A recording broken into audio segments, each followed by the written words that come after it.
Ahn, Retomando a questão,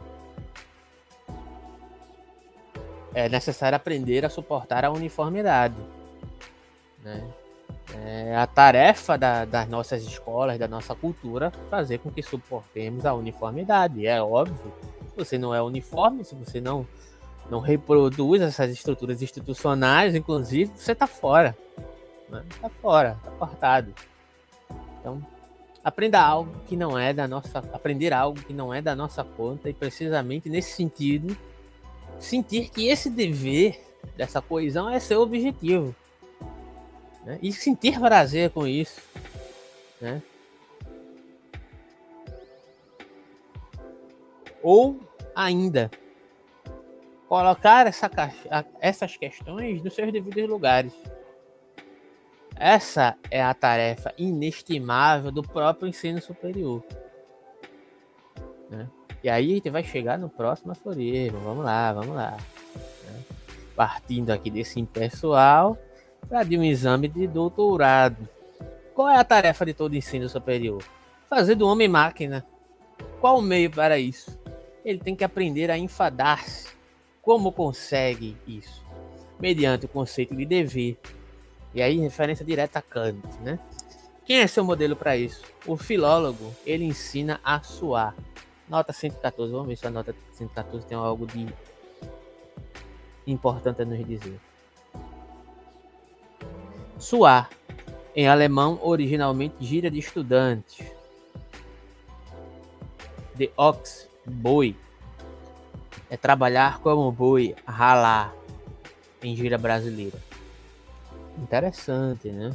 Suar, trabalhar como um boi, gado. Qualquer referência, né? Eu acho que não é coincidência, né? É coitado do animal, né? Que termina pagando o pato por isso. Os animais sempre sendo colocados em patamares rebaixados, né? Mas enfim, você vê como tem um desenvolvimento aqui. A primeira questão que foi elaborada aqui, o que eu escolhi, na verdade, né? Eu passei pelos impessoais. Questão da linguagem, 26, né? Linguagem e poder. 28, impessoais. Linguagem e poder ligada à questão da impessoalidade e desse sujeito superior, desse indivíduo superior ou impessoal. Ou seja, linguagem e poder, uma certa essencialização da linguagem que reverbera em um determinado projeto cultural de reação, né? E que torna esse sujeito superior, o impessoal, o compassivo, o essencializado, e que desemboca em uma certa formação institucional e douta desse sujeito, né? Ou seriam as nossas universidades, digamos assim, de um modo geral, uma produção massiva de indivíduos impessoais e compassivos e que se debruçam, de certa forma, sobre as causas minoritárias e que discursam sobre elas de forma tão emocionada nas redes sociais, né? Digamos assim, simplesmente por uma autopromoção? Será? Ou será que eles estão realmente interessados em mudar, digamos assim, as relações reais, o modo pelo qual... Isso tem a ver com a questão da psicanálise, que eu mencionei aqui uma determinada vez. É necessário democratizar a psicanálise. Democratizar para quem? De que forma? De que modo? Através de quê? Com que intuito? Qual é o discurso que você profere que perpassa esse algo que passa em você quando você fala de democratizar a psicanálise? Essa que é a questão aqui que está presente, viu? Né? Essa que é a questão. Não é uma questão de você entregar um instrumento na mão de determinadas pessoas, que eu acho que isso é super válido, né? Eu acho que se a camada na qual eu faço parte, inclusive, ela tivesse a possibilidade de conhecer a fundo realmente as questões da psicanálise, ela teria a possibilidade de compreender, inclusive, seus perigos, né, e suas apreensões, e subvertê-la, né, aos moldes daquilo que pode tornar a psicanálise um instrumento popular. Mas será que esses que dizem que, de certa forma, é necessário democratizar a psicanálise podem compreender essa crítica nesse sentido a partir de produzir esse movimento de uma forma real? ou simplesmente é mais uma forma de enquadramento? Ah, vamos dar psicanálise ao povo, porque isso soluciona o problema, democratizando a psicanálise diante daquilo que eu acho que é democratizar a psicanálise. Será que é essa a questão mesmo, de fato? Como muitas vezes eu vejo pessoas falando, não vou generalizar, eu acho que tem pessoas que são comprometidas e que o discurso não é só o discurso, quando você tem uma determinada influência e faz isso com legitimidade, ele de certa forma pode influenciar as forças que se reverberam dentro do contexto social, de um modo geral. Isso tem influência, isso tem peso, e dependendo de como você usa isso, né, isso pode mudar a vida de algumas pessoas. Mas há aqueles que fazem simplesmente por um ímpeto de autopromoção, né, de localização institucional e de prestígio diante do lugar que eles ocupam, de uma forma a reproduzir todas essas estruturas aqui que o Nietzsche está mencionando aqui. Né? E eu estou me apropriando aqui porque eu acho que, inclusive, esse é o papel de quando a gente lê uma obra densa como essa. Lógico que a gente sempre corre o risco de cometer alguns equívocos, isso é normal, isso é coisa de vida, isso não quer dizer que a gente seja irresponsável. A gente tem responsabilidade, inclusive, com os nossos equívocos, tá? Porque a gente erra, a gente é humano, a gente não é máquina. Né? Como, por muitas vezes, a universidade ou os universitários pretendem que nós sejamos ou pretendem ser. Né? Eu acho que isso é um equívoco. Né? Levar a sério o erro, levar a sério o equívoco é importante para uma construção supostamente intelectual, porque essa própria ideia de produção intelectual já está circunscrita em todas essas questões que eu estou colocando aqui, inclusive. Pela boca do Nietzsche, nem eu, né? Segundo minha interpretação, é óbvio. Né? E aí ele prossegue aqui, né? Cadê? Tem questões muito interessantes a pensar aqui. Ele coloca uma provocação a partir da ideia do filólogo. O filólogo era, portanto, até então um educador por si, porque diante da sua pessoa ele seria um modelo estúpido e grandioso dessa certa objetividade da própria atividade. Né? O jovem aprende sobre sua bandeira, ou seja, a partir desse termo que ele utiliza aqui, né? Suar, que em alemão o termo corresponde a algo como trabalhar como bois ou bois eles mesmos, né? Ou seja, uma certa teimosia da ignorância, algo tipo uma petulância da ignorância, de certa forma, que se circunscreve a partir dessa questão, né? Como um tipo de pré-requisito para o cumprimento desse modo maquínico do próprio dever ser, como um funcionário de Estado, como marido, como homem de partido, leitor de jornal e soldado, ou como cidadão democrático, digamos assim, né? Esse suposto cidadão democrático, cheio de parametrizações, cheio de relações maquínicas. Então, essa tal existência dessa transfiguração filosófica essencializada, dessa produção maquínica, mais do que qualquer outra coisa, nos denota o seguinte: os sentimentos devem ser reconhecidos por alguma autoridade infalível de ordem, né, inferior, através do dever em si, né, através de um certo patos reverenciado, que reverencia tudo aquilo que é dever, né? E aí uma citação aqui, né?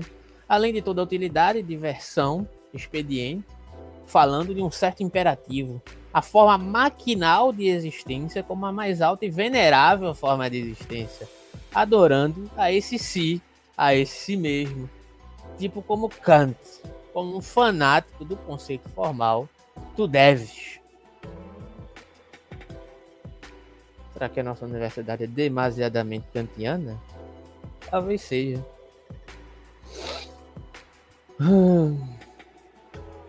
Prosseguindo alguma questão, né? Prosseguindo aqui na questão. Então, há uma justificação econômica da virtude estrutural a partir dessas reverberações que nós mencionamos aqui. Medidas específicas a partir de uma determinada estrutura compensatória. Econômico nesse contexto é isso, né?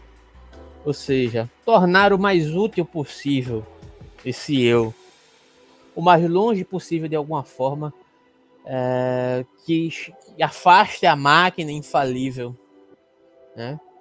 E para tal, deve ser dotado de determinadas virtudes maquínicas.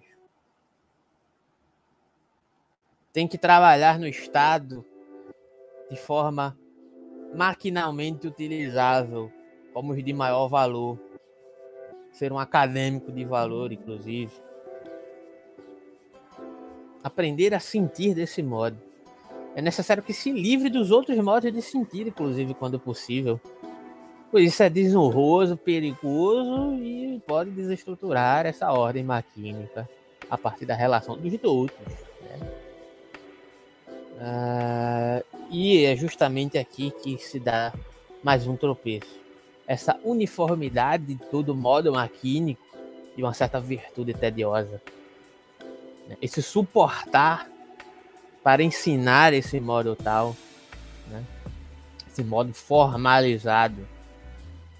Ensinar a ver o tédio que cerca isso como virtude. É assim, inclusive, essa grande tarefa de todas as escolas públicas e superiores. Aprenda algo conosco para nada fazer. E é precisamente aí, nesta suposta atividade objetiva, que esse dever sentir se institui como a necessidade de avaliar o prazer e o dever separadamente. É a inestimável tarefa de uma realização do próprio ser superior. E o filólogo, onde que fica nesse contexto? É, portanto, até agora o educador em si mesmo, porque sua atividade fornece um certo padrão de objetividade ou estupidez que iria ao extremo de uma certa monotonia da atividade. Ele aprende sobre sua bandeira jovem, ou seja, bois. Primeiro requisito para a proficiência dessa máquina, o cumprimento do dever como funcionário público, cônjuge, escriturário, leitor de jornal ou soldado. Supondo que há uma justificação filosófica dessa transfiguração para esse modo de ser maquínico, mais do que qualquer outra coisa. Kant. Os sentimentos agradáveis devem ser totalmente desvalorizados por alguma autoridade infalível, como sendo de um nível inferior. O dever em si. O dever deve se sobrepor, né? Talvez até uma patologia da admiração em relação a tudo que é desagradável. E esta demanda, como além de toda a utilidade, delícia, conveniência, falando de um certo imperativo, análogo a uma forma maquinal de existência como a mais alta e venerável forma de existência. A superioridade a partir dessa perspectiva da valorização do sofrimento. O sofrimento a partir dessa perspectiva maquínica. Então, se algo me traz prazer, né, logo eu tenho que descartar desse liame intelectual. Né? O dever ser que deve se sobrepor a isso. Tipo Kant, como um fanático do conceito formal do deves. Então, qual é a tarefa de todo ensino superior? Né? É produzir esse sujeito maquínico, fazer do homem uma máquina. Em vez de máquina, ou até mesmo uma máquina de Estado, que torna mais claro que o homem deve ser docilizado e tornado previsível, e com isso tornar-se superior de acordo com essa ideia desse indivíduo superior que é dotado dessas supostas qualidades que Nietzsche criticou aqui. Né?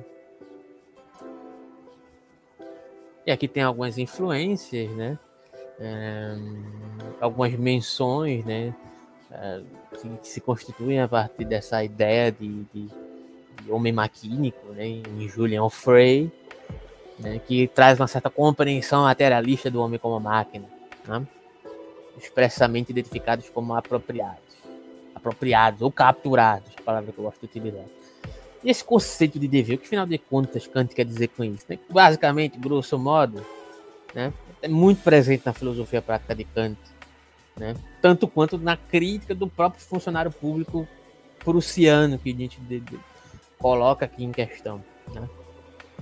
A crítica da razão prática está muito presente.